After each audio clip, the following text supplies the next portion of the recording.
que você está esperando? O que você está esperando? Vem para a bênção, vem para a vitória.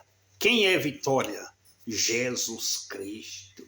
Ele é a bênção dada por Deus a todas as nações, todos os povos. Então, ele é a bênção.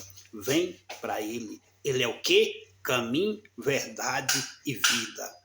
Caminho, verdade e vida. Se você gosta dessas três coisas, então você vem para Jesus. Você vai agora entregar a sua vida para Jesus. Eu oro por você.